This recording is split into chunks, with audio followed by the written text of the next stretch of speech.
Verstappen in second, 0.04 of a second back from Kimi Antonelli, on pole for the first time in the Principality, shaking afterwards and hoping to convert it into his first win here, in Italy's first win around these streets since Jarno Trulli in 2004.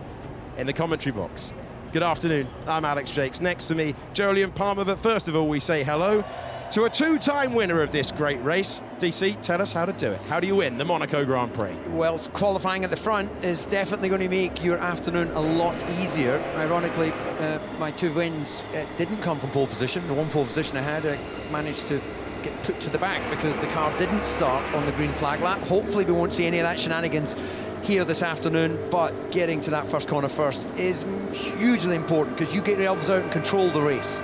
Jolyon, with these new regs, with the variation of starts that we've seen this year for Kimi Antonelli, could it be one of the most explosive getaways in modern times in Monaco? It's never been harder to get off the line from pole position, I think, especially for a driver that has barely had a start this year without losing position.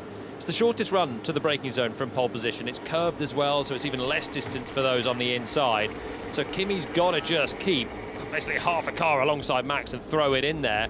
But his starts have been erratic, trying to get the turbo boost going, trying to not bog it down, trying to get your clutch pedal release and your throttle very steady. It's complicated at the best of times. When you're a 19-year-old on pole in Monaco with everything to lose, I imagine it's pretty tricky. Yeah, and look, that overhead shot and the rear shot we just saw, Jolyon, shows perfectly how complicated this start-finish straight is. It's not straight.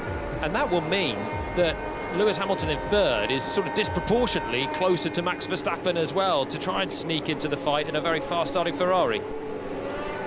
Green light on the gantry, the formation lap in progress as the field leave the grid and try to get some tyre temperature in what is, for the top 15 on the grid, medium Pirelli tyres.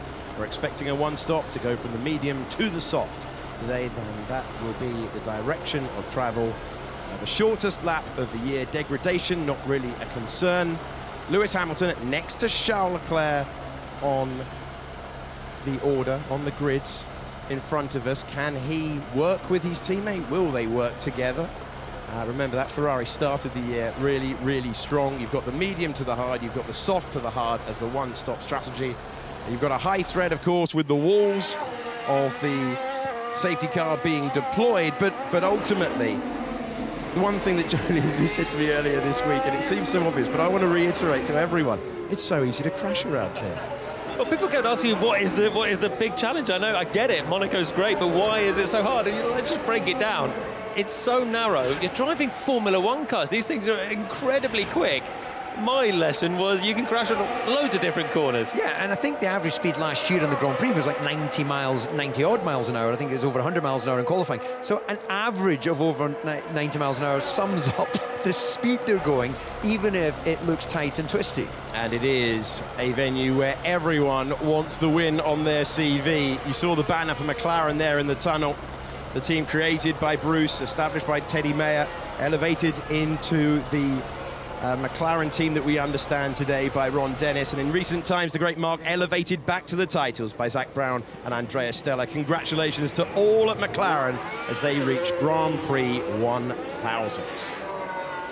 The 19th and final corner, named for the founder of the race, Anthony Nogues, and we find ourselves lining up on the grid. Our commentary box faces the pit lane, a pit lane that is rife with nerves at this stage. The grandstands are full, so is the harbour side, so is every balcony that points onto this circuit. A teenager on pole for the Monaco Grand Prix. He is the championship leader by 43 points. And just to put it in perspective, he's on pole, sitting there, waiting. The Aston Martins are still in front of our commentary box before entering the Rascasse corner. It's going to be a long wait for him. That seems longer than would normally be the case.